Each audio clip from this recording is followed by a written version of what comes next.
My name is Erin Carter and I'm 32 years old. I never thought I'd see terror frozen in my 6-year-old daughter's eyes as she watched her grandfather strike me so hard I dropped to the kitchen floor. One moment I was in the house I'd grown up in, desperately explaining to my parents why I needed help, and the next I was struggling to breathe, blood dripping down my cheek as my daughter Sophie screamed in panic. That scream haunts me every night. We left that house with nothing but 2 battered suitcases and trust shattered in ways I didn't know possible.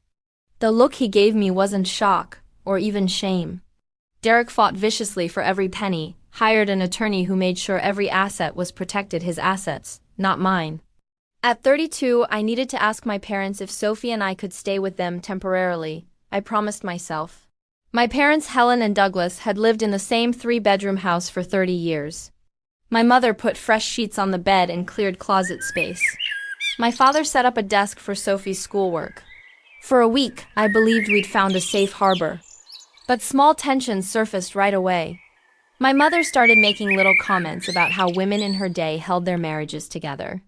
My father sighed every time I brought up child support or Derek's games.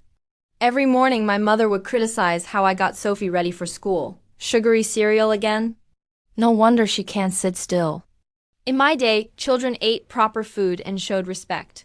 She criticized my job search, my parenting, my laundry folding. My father hid behind his newspaper, only emerging to agree with her. Applying for jobs, taking courses, managing Sophie's heartbreak, pushing through rejection after rejection. The idea that I wanted to stay, that I was lazy or content with this, was like a slap in the face. It was clear they wanted us gone. They just didn't want to say it. Something snapped. "Mom, can we talk about this privately?" I tried to stay calm. "It's okay," I told her, my voice gentle. "Grandma and I are just having a grown-up talk." "No, she should hear this," my mother insisted. "Sophie needs to understand that actions have consequences. Your mother made her choices, and now we're all paying for them. Don't tell me how to run my house," she snapped back. In the car, Sophie whispered, "Mommy, does Grandma not like us anymore? Did I do something wrong?" "No, baby," I promised. Grown-ups sometimes say things they don't mean. You did nothing wrong. But I wondered if I was lying again. "If you don't like it, maybe you should find somewhere else." It wasn't said out loud, but the message was clear. I'd failed, and now I was disrupting their lives. But the hours barely covered Sophie's school costs, car insurance, phone, and the meager rent I insisted on paying. If I bought anything for myself, a pair of shoes from the clearance rack, my mother noticed. "Must be nice to have spending money while you live here for free," she'd say. When I said Sophie should wait for cake, my mother served it anyway. When I suggested opening gifts later, she encouraged Sophie to rip into them now. Sophie kept looking at me, confused, not knowing whose rules to follow. That night, after tucking Sophie into bed, I overheard my parents talking in the kitchen. "How long is this going to go on, Douglas?" my mother asked. "It's been 3 months. She's just getting comfortable." "Why would she leave? Free childcare, free housing. She's not trying." I tried to explain why professional appearance mattered for interviews, but she dismissed it. "Real hardship means you don't care about fashion, Erin. It was the house I'd grown up in a modest neighborhood 40 minutes from the city." I landed a final interview for a real marketing manager position, the kind of job that would let us finally move out. 4 rounds, all positive, salary enough for a fresh start. I dared to believe things could change. Every interview ended the same way. "We need someone with more digital experience." I'd scrimped for weeks to throw her a small party, just a few new friends, simple games in the backyard. My mother took over, inviting relatives, ordering a cake bigger than our grocery budget, buying expensive presents that made my gifts look small. When I objected, she dismissed me in front of Sophie. I'm just doing what a mother should do if she'd managed her life right. I sold my car for an old beater to cut costs, stopped buying anything that wasn't essential, shopped at thrift stores for Sophie's clothes. I paid what I could to my parents, handled groceries, cooking, cleaning, but I saw the looks they gave each other. I knew what they whispered about when they thought I was out of earshot. The few jobs I was offered paid half my old salary, and rent just kept rising. She pointed out job listings in fields I'd never trained for. "You have to be more practical." Their resentment seeped into the walls. I started to feel like a guest overstaying my welcome, not a daughter. Sophie noticed too. She became quiet, careful. She stopped talking freely around them. She started whispering questions, afraid to draw attention. The house that was supposed to shelter us felt like another storm to survive. She questioned every dollar I spent, whether it was work shoes for interviews or a new backpack for Sophie. When I was your age, I worked 2 jobs, she'd remind me, forgetting she'd never done it alone with a 6-year-old, and that the world she'd worked in no longer existed. Meanwhile, Sophie was trying to adjust, but she missed her friends, her school, her routines. Every night she'd crawl into bed with me and whisper, "When can we go home?" Every night, I'd promise her soon, even as I wondered if it was a lie. It didn't matter that I'd contribute equally, or that I was the one who cared for Sophie every day. The divorce drained our savings and then some. We had to sell the house. After the mortgage was paid and the equity split, my share barely covered 3 months of rent for a tiny apartment. Child support was court-ordered, but Derek was always late, always had a story about business downturns or bad luck. Meanwhile, his Instagram was full of ski trips and expensive dinners with Sabrina. It was irritation, like I was the one at fault for coming home too soon. "You weren't supposed to be back until 8, he said, as if I'd ruined his plans, not the other way around. "Of course you can come stay, Aaron. Family takes care of family." There was something in her voice, though I couldn't quite place. Maybe disappointment, maybe something colder. My parents had been married for nearly 40 years and came from a time when divorce was a stain that never washed out, especially for women. They'd never liked Derek, but they'd never approved of me marrying him without a prenup either. In their minds, a woman should protect herself at all costs, but also never give up on her marriage. Contradictions I grew up breathing like air. Before I explain how my own parents threw Sophie and me out, please tell me where you're watching from in the comments. And subscribe if you've ever faced the kind of loss that makes you start your entire life over from scratch. Life doesn't warn you when it's about to gut you. 3 years ago, I thought I won the lottery of life. The first hairline crack appeared on a Tuesday evening that seemed perfectly ordinary. I came home early from a business dinner that got canceled last minute. The house was strangely quiet, except for sounds from upstairs, the unmistakable sound of voices coming from my bedroom. My legs felt heavy as I climbed those stairs, heart pounding, a sinking dread that turned my stomach cold. We lived in a beautiful 4-bedroom house with a wraparound porch in a quiet neighborhood in upstate New York. I had coffee every morning overlooking the garden before work. My ex-husband Derek and I both had solid jobs. I managed healthcare marketing, earning $65,000 a year, and Derek worked in finance, pulling in nearly $100,000. Our savings account was healthy. Every year we took Sophie somewhere special: Cabo, the Bahamas, Disney World. She thrived at an amazing private preschool, and our photo albums looked like advertisements for the perfect American life. Looking back, I see how I kept a mental checklist of what success was supposed to be, and I thought I'd methodically ticked off every single box. When I opened the bedroom door, there was Derek in our bed with Sabrina, a coworker he'd mentioned more than once. The months that followed blurred into endless legal meetings, mediation, and financial battles. With my savings gone and rent in the city sky high, I faced a choice that made my heart race with shame. When I called my mother to explain, I braced for judgment, but her voice was almost gentle. When Sophie and I moved into my old bedroom, it felt almost comforting. I threw myself into job hunting, but the marketing world had changed in 7 years. I took online courses to update my skills, grabbed any freelance work I could find, even when the pay was embarrassing. As weeks turned to months, my mother's judgment stopped being subtle. My father, who always avoided fights, started echoing her. "Your mom's not wrong, Aaron." 3 months in, the tension was thick enough to choke on. Money was tight. I found a part-time gig as a content creator. Through all of this, I kept chasing hope. But the day Sophie turned 6, the pressure exploded. During the party, every decision I made was overruled. Their words stung more than any argument. Every day I was fighting for us. The next morning, my mother criticized my parenting in front of Sophie again, blaming me for her not finishing breakfast. Sophie stopped eating, her face crumpling. I excused us, fighting tears. After that conversation with Sophie, I sat in the car for a long time, staring at the dashboard as she drew shapes in the condensation on the window. My hands wouldn't stop shaking.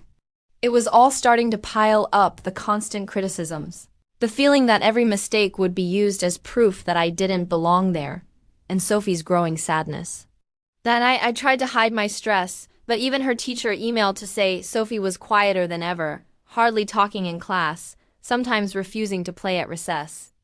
Every night after putting her to bed, I sat up late on my old childhood mattress, scrolling job listings, watching my savings shrink, feeling like a burden and a failure.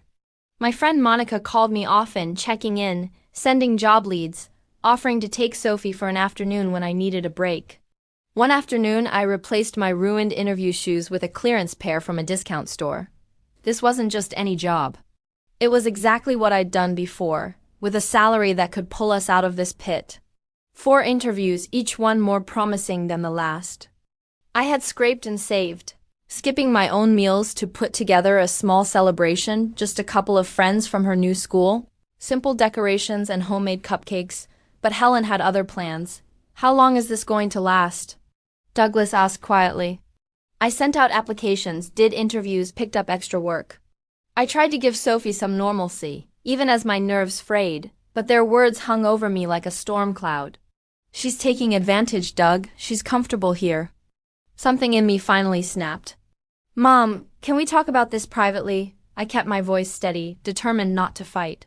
Don't tell me what to do in my own house, Helen shot back. That night, I sat on the edge of my bed, staring at my phone, wondering if I had the strength to keep fighting. Financial papers and receipts were scattered across the bed. Helen stood in the doorway, arms crossed. I was cleaning and found these. I'm worried about your spending. You went out to eat. Coffee shop charges almost daily? She said it like an accusation. The meal was a $10 sandwich during an interview that ran long. The coffees were from the only place with free Wi-Fi, where I did my freelance work while Sophie was in school. Helen didn't care. She'd been so proud of it, but when we returned from shopping, it was gone. I found it in the trash outside, ruined by coffee grounds and garbage. Sophie was devastated, sobbing as she realized her project was destroyed, and it changed everything. Helen just shrugged. I thought it was trash. It was in the way. Besides, it wasn't well made. The teacher would have given her a poor grade anyway. People in real need don't spend on luxuries. The anxiety was suffocating, and my hands shook so much I could barely type another job application. I have a right to know what's happening under my roof. Douglas, as always, backed her up. Your mother just cares about your future, Erin. Be more transparent. I felt trapped financially, emotionally, and now by my own parents' distrust. I wondered how I'd let things get this bad, but the truth is, it had all happened one day at a time, every small disappointment adding up. My parents' coldness, Derek's indifference, Sophie's quiet sadness, it all blended into a heavy fog I couldn't escape. My future felt like a blank wall. 5 more weeks until the job at Meridian would finally start if nothing else went wrong. Child support was cut. My savings were almost gone. I even thought about asking Monica for money, but she was barely getting by herself. And realized we couldn't stay not even for another week. If you don't like it, maybe it's time to find somewhere else. Then, out of nowhere, Derek called. I'm cutting back child support, he said, sounding bored. I've had a setback. It's temporary. Meanwhile, his social media was full of photos from Aspen with Sabrina. I argued, tried to explain what we needed, but he cut me off. You're living with your parents for free. I'm sure you'll manage. Sophie went quiet, stopped eating, her small face crumpling in fear. Why leave? Free childcare, free housing, and she's not trying. She's just dragging it out. His sigh felt like a cold wind under the door. She invited every relative she knew, ordered a cake so elaborate it looked like it belonged at a wedding, and bought toys I could never afford. When I gently objected to the cost, she brushed me off in front of everyone. If you were better with money, you could do this yourself. Helen pressed on, saying Sophie needed to understand consequences, that my choices led us to this mess. Her words echoed in my head for days. I dared to dream about my own place, somewhere with sunlight and laughter, where Sophie could have sleepovers and decorate her own walls. Her teacher emailed to ask if everything was all right at home, saying Sophie seemed anxious, distracted, sometimes asking to stay after school rather than come home. I tried to hide my pain, but the weight of failure was relentless. If I asked Sophie to wait for cake, Helen cut and served it anyway. If I told the kids to keep their shoes off the couch, she said, "It's fine, it's just furniture." Each time Sophie looked at me, confused, uncertain who to listen to, I felt my grip on hope slipping a little more. I started browsing apartments online, careful not to get too hopeful, but hope was the only thing keeping me going. Helen spotted the new shoes that evening and couldn't help but comment. She worked so hard, carefully painting and gluing cardboard figures of the two of us, her grandparents, and even Derek. As she finished, she whispered, "I hope my teacher likes it. Maybe Grandma will too." I felt a twist in my heart, wishing I could shield her from all the disappointments. Must be nice, Erin, spending on yourself when you're living here for free. I wanted to scream that I paid for groceries, that I cleaned and cooked, that I was always job hunting, but instead I just bit my lip and carried on. But Monica lived in a one-bedroom apartment with no space for guests, and she worked shifts at the hospital. She always said, "You're not alone, Erin, I'm here." And that helped. But at 2 a.m, the loneliness was still crushing. Helen's comments grew sharper with each week. When I was your age, I didn't get to be picky. I cleaned houses, worked at a diner, whatever it took. She pushed job ads for home health aide positions or grocery cashier, insisting it was pride, not practicality, that kept me unemployed. I tried explaining that even entry-level jobs required experience I didn't have, or that they'd barely pay enough for daycare, but she just shook her head, eyes full of disappointment. Everyone thinks they're too good for hard work these days. Douglas never argued, just kept his distance. Sometimes he muttered, "Your mother's got a point," when she stormed off after one of her lectures, and I'd realize how alone I really was in that house. Sophie could sense the tension, and she started clinging to me. She spoke less, watched her grandparents nervously, and only relaxed when we were alone in our little room. The first time she asked to stay home from school, pretending her stomach hurt. I saw right through her lie, but let her skip anyway. I needed the comfort of her close by just as much as she needed mine. Money was getting tighter than ever. My freelance gigs barely covered the essentials. And then, finally, a thread of hope, an interview at Meridian Healthcare. The day before the interview's final round, I sat with Sophie and helped her with her art project, a little diorama about her family for school.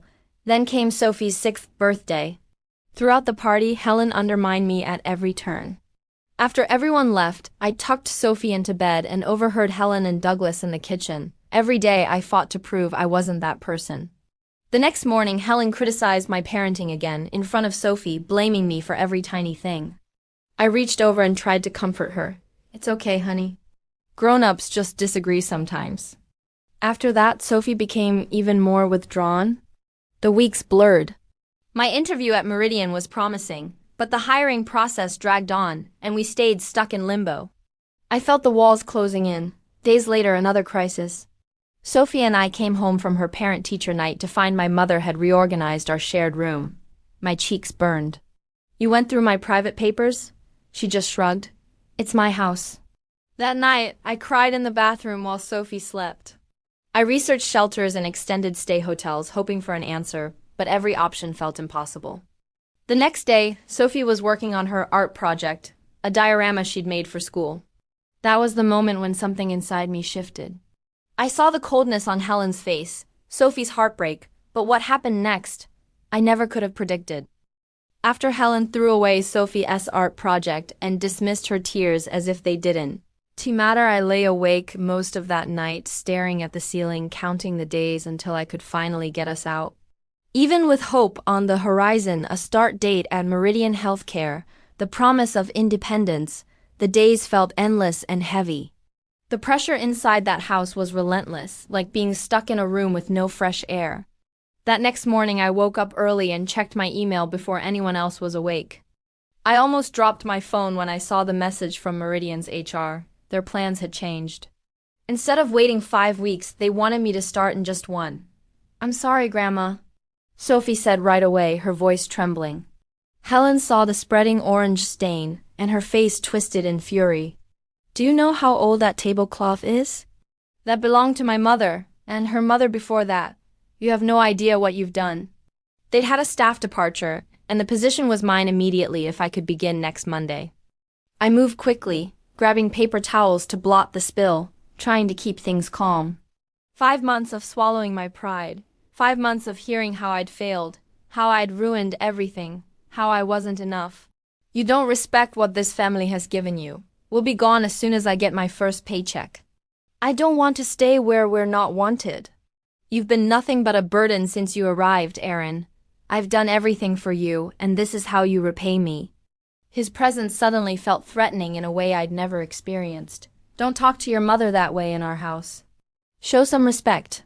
I stood my ground. Respect is a two-way street. We're leaving right now. Helen moved toward the first aid kit. Don't be ridiculous, you're bleeding. Let me help. I shook my head, keeping my voice steady, adrenaline giving me a kind of strength I didn't know I had. Aaron, this is unnecessary, Helen said.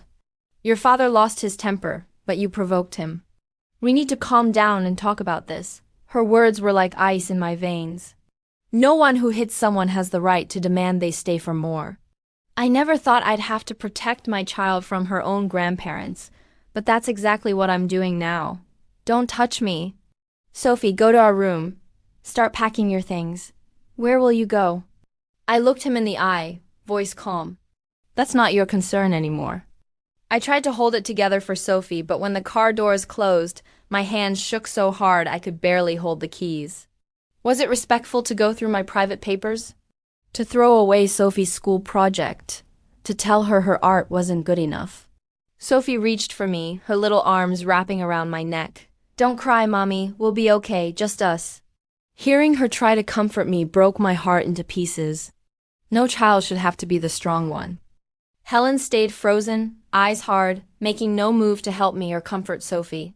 For a moment time felt suspended me kneeling on the cold linoleum, blood trickling, Sophie sobbing, my parents silent.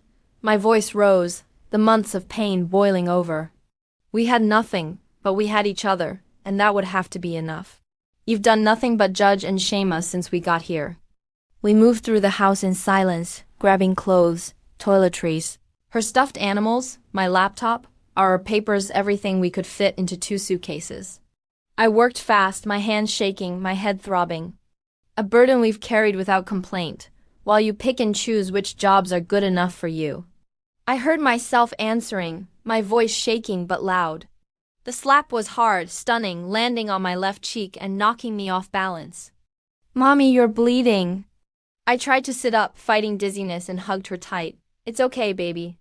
I'm okay, I whispered, knowing we both understood it wasn't true. I stumbled, hit my head on the kitchen counter, and dropped to the floor, dizzy and dazed. Warm blood trickled down my face. It's just a tablecloth, Mom. Sophie's a child. Accidents happen.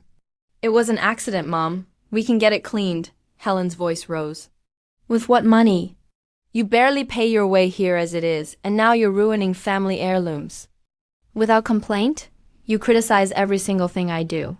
Maybe if you'd been a better wife, you wouldn't be in this situation. The room was suddenly electric with tension.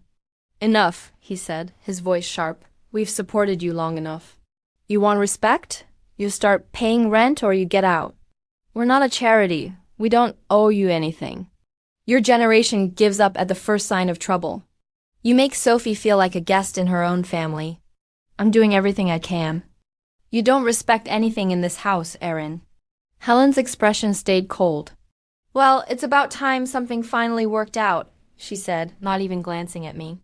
I'll believe it when I see your first paycheck. We've heard promises before. Her lack of faith stung, but I tried not to let it show. It's real this time. I'm moving forward with apartment searches already.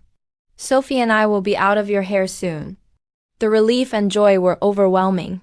For the first time in months, I felt real hope, a real exit. I could almost see the apartment keys in my hand, the sense of home that wasn't clouded by criticism or walking on eggshells. I tried to be cheerful, wanting to set the tone for what I hoped would be our last week under my parents' roof.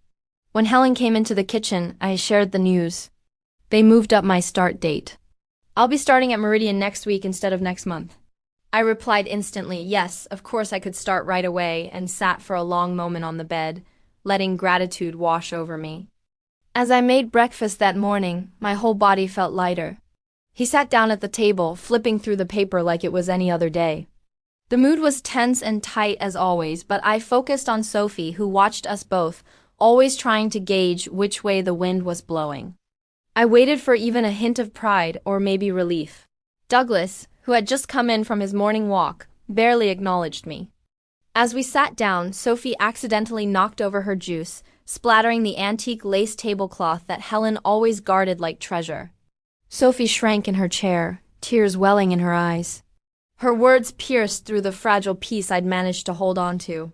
That was a mistake. Helen's face went red, and she spat. Just a tablecloth? That's exactly your problem. The injustice was too much. I'd spent every single day trying, sacrificing, working for the smallest step forward. Helen's eyes narrowed. I opened my mouth to respond, but that's when Douglas stood up, face flushed, hands clenched at his sides. I tried to steady my voice. I start work next week. Helen started crying, though the tears felt more like a performance than anything real. Then, before I could react, Douglas moved closer. Douglas's hand moved before I even saw it coming. The kitchen went silent except for Sophie's terrified scream. "Mommy!" she cried, running to me. Douglas stared at his own hand, like he couldn't believe what he'd just done. Finally, Douglas stammered, "Erin, I didn't mean—" I cut him off, my voice quiet but certain. She nodded, her small face wet with tears but determined. As we came back to the living room, my parents stood there, both stunned, as if finally realizing the line they'd crossed. Douglas's voice was small, almost lost. I opened the front door, Sophie's hand in mine, and turned to look at the people who'd raised me. We stepped out into the cold air, and I didn't look back. As I helped Sophie into the car, blood still trickling from my head, the reality finally crashed in. We had nowhere to go. Nowhere felt safe. I drove a few blocks before I had to pull over, blinded by tears, the pain and shock overwhelming. But somehow, in that moment, I knew we couldn't go back. I sat there in the parked car, my body shaking from adrenaline and pain, tissues pressed to the cut on my temple, Sophie quiet beside me in the front seat. The tears wouldn't stop, and my mind raced with what to do next. I had never felt so alone or unprepared in my life. Sophie stared at my injury, her voice tiny and serious. "Mommy, your head is still bleeding." I tried to smile, keeping my tone steady. "It's all right, sweetheart. Head cuts just bleed a lot. I'll be okay." Truthfully, I had no idea where we would go. Monica insisted we come home with her. "I don't care how small the apartment is," she said. "We'll figure it out." Every time I closed my eyes, I saw Douglas's face, the shock and the anger, the sound of Sophie screaming, Helen's cold indifference. The shame, the loss, and the terror felt like they were crowding out the air in Monica's small living room. She said Douglas wasn't home, but her posture made it clear she wasn't going to make this easy. "I don't expect you to understand what happened," I said, voice steady. My savings were down to less than $2,000. The new job started in a few days, but it would be weeks before I'd see a paycheck. The cut in child support made everything harder. When I called Derek to update him, hoping maybe for a little compassion, he brushed me off with the same self-centered calm as always. "Sorry to hear that, Erin, but I've got my own problems. Maybe your parents just need a little space." But drained. "But I need you to know that Sophie and I will be okay without you." Helen crossed her arms, her voice sharp with denial. The fight for our future was just beginning, and kept me sane in those endless, anxious hours. But the tiny apartment was already crowded. Monica worked double shifts, Eli crashed on the floor, so Sophie. And I could take the couch, and everyone tried to act like it was normal. The stress built anyway. "You've always had a flair for drama, Erin. What about a women's shelter? Just for a little while." "New Hope Transitional Housing," a warm voice answered. I took a shaky breath. "My name is Erin. I have a 6-year-old daughter. We need a place to stay, just until my job starts and I can get an apartment." The woman on the line was calm, reassuring. "You called the right place. Let's see how we can help. It might give you time to save and catch your breath." I hated the idea. It felt like admitting defeat. It wasn't home, but it was safe and it was ours, at least for now. But as I scrolled through hotel prices and realized even the cheapest options would wipe out my savings, I knew pride was a luxury I couldn't afford. Sophie needed a safe place, not my stubbornness. When you're ready to talk like adults, you know where to find us? Her refusal to acknowledge what had happened was like a fresh slap. I walked out without another word. We went through the house quickly, gathering what we'd left behind. Sophie's backpack, my work clothes, Sophie's favorite books, and a few pictures from happier days. Monica texted me to ask if we had remembered Sophie's teddy bear, but I couldn't find it. Only later, at bedtime, would Sophie realize Brownie was missing and cry herself to sleep. Another tiny heartbreak added to the pile. We squeezed onto her couch that night. Sophie nestled into my side. Monica covering us with extra blankets. The idea of going back there made me physically sick, but I had no choice. Eli offered to come with me. "They won't try anything with me around," he said. I was grateful for his calm, solid presence. And Eli making jokes until Sophie finally giggled and the fear loosened just a little. Every dollar mattered, and the idea of a hotel or even a night somewhere else felt impossible. "Monica, I'm so sorry to ask this, but Sophie and we need somewhere to stay, just for a night or two. I promise I'll figure it out after that." She didn't hesitate. "Come over right now. My couch is yours, and I'll help with whatever you need. Are you okay? Do you need a doctor?" I glanced at the blood-soaked tissue and felt lightheaded. "I think I might need stitches. I don't want to scare Sophie more than she already is." Monica's voice was decisive and soothing. "Meet me at urgent care. I'll take care of Sophie while you get checked." I needed help. Only one name came to mind: Monica. My best friend, the one who had checked in on me through all the darkest moments, who never judged, who always made me feel like I was worth fighting for. I called Monica, apologizing before I could even explain. Sophie was quiet as we drove, looking out the window, but when we parked at urgent care and Monica met us outside, she immediately hugged Monica and wouldn't let go. She asked quietly, "Are you safe now? Is the person who did this still in your life?" I told her we had left for good. She nodded, not pressing, but slipped a pamphlet about domestic violence resources into my paperwork before I left. "You never know when you might need it," she said. The doctor stitched up the cut 5 neat, burning stitches, a physical reminder of the line my family had crossed. Monica's boyfriend Eli showed up too, tall and gentle, with a protective energy that made me feel safe for the first time that day. While I was with the nurse, Monica took Sophie to the waiting room, distracting her with games and snacks. The nurse saw the cut, saw Sophie, and her eyes softened with understanding. When we finally left urgent care, the sun was going down. That night I didn't sleep. My head ached, my heart raced, and the panic attacks came in waves. By morning, the practical realities set in.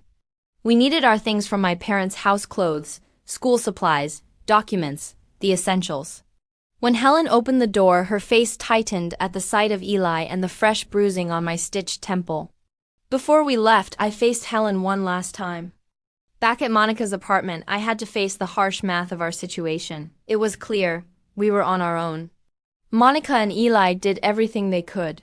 They made space for us, let Sophie sleep on the couch, shared their food. Monica was gentle but honest. We have to look at every option. The next morning, I finally called the number from the pamphlet the nurse had given me. A few days later, Sophie and I moved into New Hope's small but clean room. But even as I tried to focus on this fragile sense of safety, I knew our story wasn't finished. Our room at New Hope was smaller than Sophie's old closet. But after the chaos of Helen and Douglas's house, it felt peaceful. The walls were plain, the bed squeaked, and the shared bathrooms took some getting used to, but the sense of safety was immediate. Sophie clung to me those first few nights, sleeping curled against my side as though afraid I might disappear if she let go.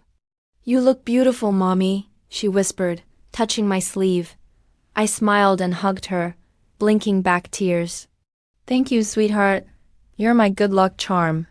I explained that she'd stay with Miss Tamara and the other kids while I worked. Her words landed softly, an invitation to share my own truth. I found myself admitting, quietly, "My daughter and I are at New Hope for now, just until I get paid and can find a place." Sophie was struggling. She'd wake from nightmares, sometimes sobbing, sometimes clinging to me, afraid to let go. She didn't want to talk about Grandma and Grandpa.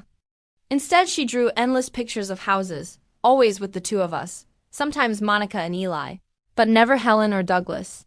She was quieter than before, more hesitant around strangers, always looking to me for reassurance. The carpet was worn and the kitchen outdated, but it was clean and bright. And when I stood in the empty living room, I saw a vision of Sophie twirling in socks, laughter echoing off the bare walls. I signed the lease that afternoon.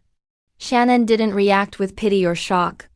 She simply said, "I know someone who manages apartments nearby. Maybe she can help."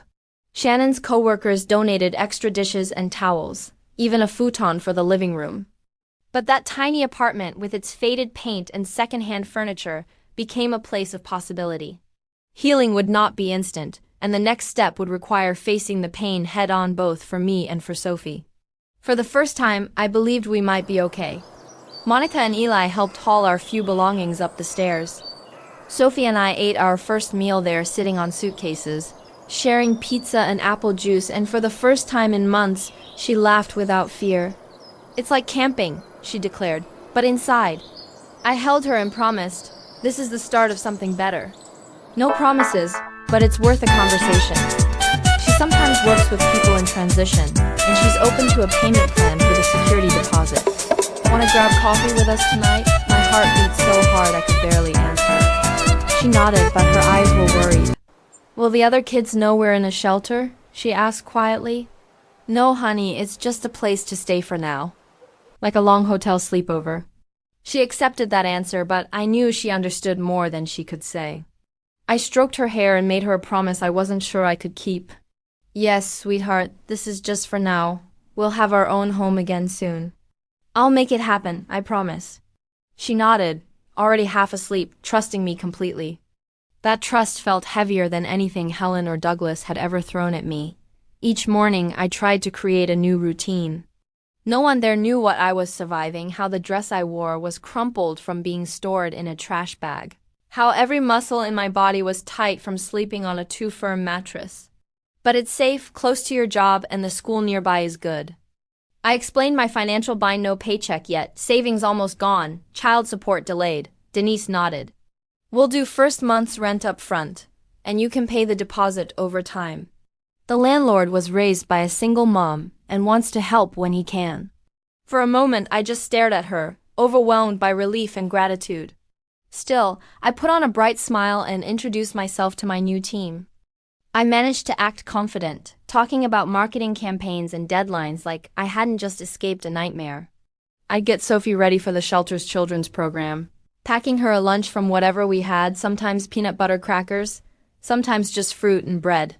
I'd dress in my one professional outfit, using a scarf to hide the bruises, and stitches at my hairline, and leave for my first days at Meridian Healthcare with my heart pounding. My first morning, Sophie looked up at me while I did my makeup in the tiny mirror. Walking into my new job, I felt like an imposter. On my lunch break, I noticed a woman from my department, Shannon, looking at me with quiet concern. After a few days, she gently asked, "Are you all right?" "That's a nasty bruise." My hand flew to my hair and I said the line I'd practiced. "Just a dumb accident. I'll be fine." Shannon nodded, not pressing, but when she invited me to lunch, I said yes, grateful for the chance to feel normal. During that lunch, she mentioned her sister had been through an abusive relationship, and that rebuilding was the hardest part, not leaving. That offer lit a spark of hope in me I hadn't felt in weeks. Back at New Hope, I kept busy. One night, after I thought she'd fallen asleep, she whispered, "Are we ever going to have our own place again, Mommy?" A few days later, Shannon called. "My friend Denise wants to meet you. She's got a one-bedroom unit coming open next week." That night at a local coffee shop, Denise explained the situation with quiet compassion. "It's not fancy. The appliances are old." The next day, I toured the apartment. Moving in was a blur. There was still so much to overcome: money worries, the deep ache of what we'd lost, the nightmares that haunted us both. But as we began to settle in, I realized the emotional wounds from Helen and Douglas went far deeper than bruises and stitches. Our new apartment felt both like a fresh start and a daily test. The walls were bare except for the first few drawings. Sophie taped up bright houses with smiling stick figures, sometimes a big yellow sun, always her and me. I went to work, poured myself into campaigns and client meetings, and tried to be the kind of professional who belonged in those shiny Meridian offices. It was exhausting, pretending not to worry every time my phone buzzed, hoping it wasn't more trouble from Derek or an unexpected bill. We slept on mattresses on the floor, and I used a moving box as my knit stand, balancing my phone charger and a glass of water on top. Helen called twice in the first month. Her voicemail's a mix of concern and denial. "We're worried about you and Sophie. Your father feels terrible, but you must realize how your behavior provoked him. Let's put this behind us." Each time I listened, the anger returned, the refusal to admit fault, the blame disguised as care. I deleted both messages without replying. "I'm not mad, honey. I made payment arrangements with the utility company to keep the lights on." The first meeting was awkward. I felt exposed, like everyone could see my failures. But as I listened to others share their own stories of leaving bad marriages, of rebuilding with little more than hope and a stubborn will, I realized I wasn't alone. We were all trying to piece together new stories out of the broken pieces of old ones. I skipped meals when things got tight, making sure Sophie never noticed. "Once you do, you can start building something better." Her words echoed inside me for days. The sense of home grew stronger, a quiet promise that this new chapter could be safe, even joyful. Some nights, the fear crept back in, whispering that we were just one crisis away from losing everything again. I'm still sad about what happened. Sometimes people we love make big mistakes that change things forever. But each night, as Sophie drifted off beside me, I whispered the truth I was finally starting to believe. We were safe. We were enough. And for the first time in a long time, I dared to hope that everything was going to be all right. "We're making our own safe place now, just you and me." She nodded and cuddled closer. "I like our place. No one yells here." I didn't want that poison seeping into our new life. I got my first paycheck moment I'll never forget. Other nights, she'd wake from nightmares, shaking and calling my name, needing me to sit with her until she drifted off again. Marcus was calm and warm, letting Sophie talk or just draw as she wished. Shannon had quietly told a few colleagues about our situation, and the kindness that followed was unexpected and overwhelming. Someone left a bag of groceries at my desk. Another offered a hand-me-down TV for our living room. Shannon herself came by every Friday with a box of produce from her church's community pantry. Each gesture chipped away at the shame I'd carried from my parents' house. Sometimes he'd send her home with a new coping tool, a fidget bracelet, a small notebook for worry thoughts. He even arranged for her to join a group art activity with other children in similar situations. One afternoon, she came home with a painting of our apartment, bright and full of hearts, and told me, "It's our adventure house." Marcus says it's okay if families look different now and then. Her teacher emailed me, gently suggesting she might benefit from talking to the school counselor, Marcus, who specialized in helping kids process big transitions. I was nervous at first, but when Marcus called and explained his approach, I agreed. I deposited at a branch down the street, my hands trembling a little as the teller smiled and handed back the receipt. Suddenly I could pay the rent, fill the fridge with more than just bread and peanut butter, and even buy Sophie a pair of pink sneakers she'd been eyeing at the thrift store. The look on her face when I surprised her after school nearly brought me to tears. "Are these really for me, Mommy?" she asked, cradling them like treasure. "They're for you, honey. You've been so brave." Even so, the silence was peaceful, not tense. No one snapped about crumbs on the table. No one compared me to someone else's idea of success. The days moved in a slow rhythm. Each morning, I dressed Sophie in the softest clothes I could find and walked her to school, trying to keep my voice light. But as the weeks passed, stability began to take root. I also started buying little things for our place: a secondhand lamp, a cheerful shower curtain with big blue flowers, a chipped but sturdy coffee table from an online swap. Each item made the apartment feel less temporary, more like a home. Monica dropped off a box of kitchen stuff she'd collected from friends, and Eli fixed a broken drawer in the bathroom. When I told them how grateful I was, Monica shook her head and hugged me tight. "We all need help sometimes. You'd do the same for me." Still, The wounds from my parents ran deep. Sophie, meanwhile, had good days and bad. Some nights she'd fall asleep giggling after we made up stories in the dark. The sessions helped, slowly at first. At work, I was starting to feel less like a fraud. One night, Sophie asked, "Are you still mad at Grandma and Grandpa?" I thought carefully before answering. There were setbacks. Derek continued to dodge child support payments, always with a new excuse. But there was strength too. I'd started attending a single-parent support group at Shannon's suggestion. At one meeting, a woman named Tanya said, "The hardest part is letting go of the family you wanted and facing the family you have." The apartment was still sparse, but every week we added something new: a rug, a plant from the clearance rack at the hardware store, more of Sophie's art on the walls. I didn't know what the future held. 6 months after we left Helen and Douglas's house, Sophie and I stood in the living room of our apartment, taking in how much had changed. The place was still small and the furniture still secondhand. But now there was color everywhere. Sophie's paintings hung proudly above the table. A thrifted throw blanket brightened the old sofa, and pots of herbs lined the kitchen window. My anxiety still woke me some nights, but it no longer ruled my days. The nightmares came less often. Shannon invited us over for dinner with her family, and Sophie played with her kids as if they'd been friends forever. The support group became a lifeline. Once a week, I could sit with other single parents, trade stories, sometimes cry. "We haven't seen Sophie in so long. Maybe we could meet at the park. Your father says he wants to apologize." Sometimes I considered responding, just for Sophie's sake, but I always hesitated. It was hard to imagine ever feeling truly safe around them again. But mostly laugh at how strong we all had to become. We met at a playground, public and open, and I set clear boundaries before agreeing to anything further. Sophie played in the sand while Helen tried to talk about normal things: weather, her new gardening project, how Douglas's blood pressure had gone up. Sophie deserved to know her grandparents if they could respect boundaries and never put us at risk again. More importantly, I could finally believe that the life we were building, me and Sophie, and the friends and neighbors who stepped up when family fell away, was enough. Maybe one day when we're ready for something bigger, but for now, this is our home. No one can make us leave.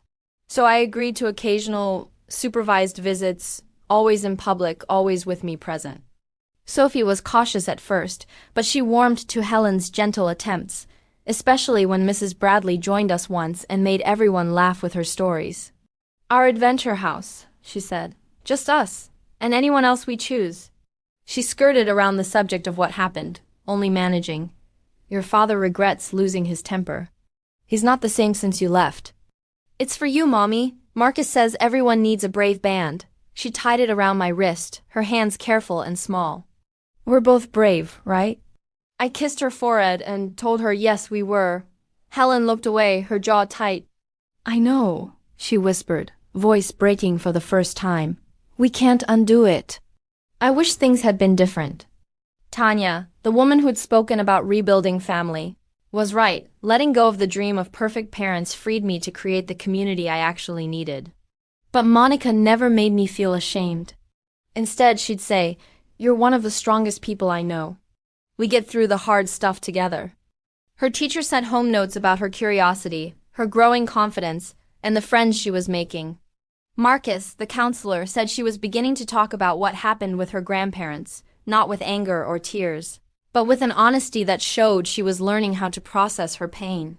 "She's resilient," Marcus told me, "and she has you. That's her anchor." I started to feel proud when I walked into Meridian each morning, especially after my manager praised my work on a new outreach campaign and hinted at a possible promotion in the coming months. For the first time since everything fell apart, I could breathe without fear of the ground shifting beneath us. I watched as Sophie skipped through the hallway, humming a song she made up at school, her laughter echoing off the walls. The shift in both of us was unmistakable. Sophie's recovery was its own kind of miracle. The first time we met, she brought over banana bread and a worn deck of Uno cards telling, "Sophie, no one should spend Saturday nights bored in a new home." Before long, Mrs. Bradley was a regular presence, sharing stories of her grandchildren, teaching Sophie to play the piano, even picking her up from school on the days when work ran late. She never once made me feel like I was asking too much. As we built new routines, new people stepped into our lives in ways I never expected. Then there was our neighbor, Mrs. Bradley, a retired music teacher who lived down the hall. Occasionally, Helen would call or leave messages, her tone switching between icy formality and forced warmth. One afternoon, Sophie came home with a friendship bracelet she'd made for me in her group art class. There were setbacks. Derek's child support was still spotty, and some months I had to ask Monica for a loan to get through. As winter turned to spring, I finally answered one of Helen's calls. I didn't flinch. "He hit me, Mom," in front of Sophie. "And you watched. You can't just pretend that away." It wasn't the full apology I wanted, but I realized then I no longer needed it. With every small step, our circle grew. The wounds Helen and Douglas left hadn't disappeared, but the sharp pain had dulled to something I could carry. One evening, as Sophie colored at the table, she asked, "Mommy, do you think we'll ever move again?" I smiled and knelt beside her. Sophie grinned and went back to her drawing a picture of two people in front of a little house, flowers in the yard and a sun shining overhead. Sometimes the family you build is the one that truly saves you. 6 months had become nearly a year. The apartment looked different now, plants thriving on the windowsill. A new bookshelf from a second-hand shop overflowing with Sophie's library books. Even a string of fairy lights draped around the window. The battered futon had been replaced with a gently used couch, and Sophie finally had her own small bed, complete with a pink comforter and more stuffed animals than pillows. More responsibility, more income, a future that looked like possibility, not just survival. That night, I let myself imagine the next step, maybe moving to a place with 2 bedrooms. A backyard, a garden Sophie could play in. Even if it was a year away, for the first time I let myself believe it was possible. She became the family I needed, the soft landing for days when work was hard or memories threatened to resurface. Monica, Eli, Shannon, and the support group were always a call away, ready to celebrate small victories or hold me up on bad days. Our routines had grown steady. I woke each morning before Sophie, savoring a rare cup of coffee in silence, feeling the warmth of security instead of the tightness of fear. Derek eventually settled into regular child support payments after the state intervened. I started an emergency savings fund, the smallest cushion but one that let me sleep better at night. Sophie and I celebrated with a homemade pizza and a picnic on our tiny balcony, just us, the city lights sparkling beyond. I thought of every step it took to get here, every night on Monica's couch, every tear, every moment I doubted myself, every leap of faith, and said, "We're the best team, aren't we, Mommy?" I smiled and squeezed back, my throat tight with gratitude. Yes, we are. The very best. I thought of all the women like me, rebuilding from ruins, finding the quiet bravery to leave what hurts and walk into the unknown. We had learned that sometimes the family you build matters more than the one you're born into, and that safety and love are non-negotiable. She stopped asking if we'd have to leave. I wrote about the woman I'd been when we arrived at New Hope, bleeding and lost, and the woman I was now, wiser, maybe a little scarred, but stronger in every way that mattered. There is hope, there is help, and there is life on the other side. Thank you for listening to our story. If you found strength in it, please share your own in the comments, and don't forget to subscribe for more stories of healing and hope. You deserve safety, love, and respect always. I promised myself she would never have to learn that lesson the hard way again. Sophie wanted to throw a celebration, a picnic at the park, with Monica, Eli, Shannon, Mrs. Bradley, and a few classmates. We made lemonade and cupcakes decorated with paper flowers, and Sophie wore the pink sneakers I'd bought with my first Meridian paycheck. For the first time, I felt like I was exactly where I was meant to be, surrounded by the family I'd built, not the one that broke me. I wrote about boundaries, about choosing people who lift you up, about teaching Sophie that real family is built on trust, not just blood. You didn't do anything wrong, sweetheart. Sometimes grown-ups make really bad choices when they're angry or scared. But it's never your fault, and you never have to stay somewhere you feel unsafe. We left because I needed to protect you, and me too. Work at Meridian Healthcare had become more than just a job, it was a lifeline, a place where I was respected and valued. They never apologized in the way I dreamed they would. But Helen tried to ask about Sophie's interests, And Douglas always brought a new library book. There were awkward silences and times when I had to step in if old patterns began to reappear. But Sophie was safe, and she knew it. When visits ended, she always wanted to come home right away, and I honored that, never pushing for more than she wanted to give. My boss, Karen, noticed my dedication and after a successful campaign called me into her office. "You've really turned things around here, Aaron. I want to talk to you about a lead position on our digital team." I walked out of that meeting with a hope I hadn't felt in years. Sophie blossomed too. The nightmares grew rare. Supervised visits with Helen and Douglas happened once or twice a month. Mrs. Bradley remained a grandmother by choice. Sometimes she and Sophie baked cookies, sometimes just sat on the stoop watching clouds. Financially, I still juggled bills and counted every dollar, but each month got a little easier. One evening, after Sophie was asleep, I sat at the table and wrote in my journal a practice I'd started in therapy to help process what happened. Sophie's questions had grown more complicated. She hugged me tight, and I knew she understood, even if not every detail made sense yet. As summer approached, we marked 1 full year in our apartment. As the sun set and the park emptied, I watched Sophie play, her laughter ringing out pure and joyful. On our walk home that night, Sophie squeezed my hand. Our story wasn't the one I would have chosen, but it was ours, messy and beautiful and real. If you've ever had to rebuild your life or stand up to family who didn't treat you right, I hope you know you're not alone.